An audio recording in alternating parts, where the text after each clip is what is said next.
We're still waiting for the world leaders to finish arriving for this international ceremony taking place today at Omaha on Omaha Beach. And let's perhaps talk about some of the military generals who led men like Irving Locker on the battlefield. André Adamson, if I can come to you.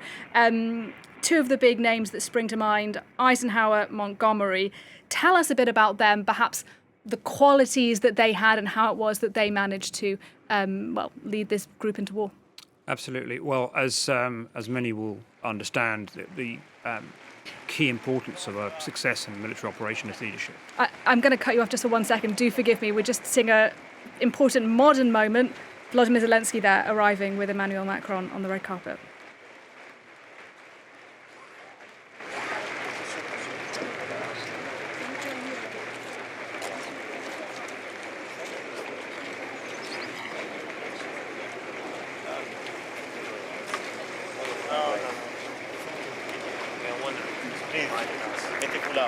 Volodymyr Zelensky there arriving at this ceremony, that testament to the fact that Ukraine, of course, at war now, the biggest war in Europe since the end of the Second World War being commemorated today.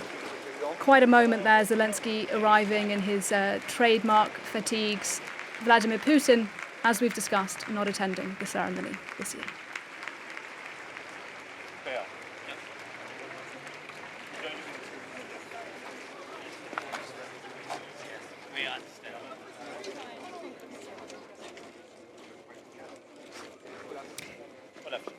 Well, if you'll forgive me for that, André, let's perhaps pick up where we were a few moments ago. You were telling us a bit about Eisenhower and Montgomery, some of the key commanders at D-Day.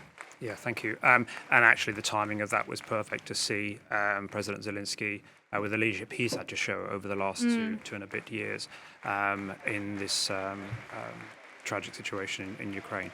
But yes, going back to the point, the leadership is key to a success in any military operation. And the Allies were had the decision to make about how Overlord would be run, who would be the supreme commander, who would command the air, who would command the land, who would command the naval forces. And is that who we're looking at in the pictures so here? that is General Eisenhower.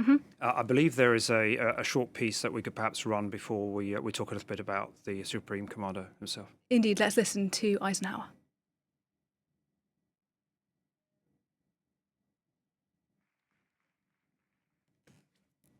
Soldiers, sailors, and airmen of the Allied Expeditionary Force, you are about to embark upon the great crusade toward which we have striven these many months. The eyes of the world are upon you.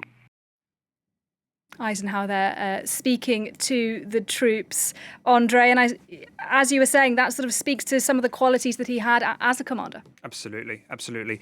And so Eisenhower has an interesting background and biography. He's a 54-year-old general from the Midwest, from Kansas. He had been promoted quite rapidly. It only took him 3 years to get from colonel to general. And he had virtually never heard a shot fired in anger ahead of Overlord. And I think he was quite sensitive to that as an individual. Compared with some of the hardened combat veterans that he was having to work with. But he had some unique qualities which made him perfectly suited as Supreme Allied Commander. Mainly, I would say, a sort of a generosity of spirit. He was able to forge alliances between individuals. He was able to be conciliatory. He was able to manage the undoubtedly large egos of some of the other commanders, and also having the political skills to actually pull together both the military and political requirements of an operation of this size when you're working in coalition.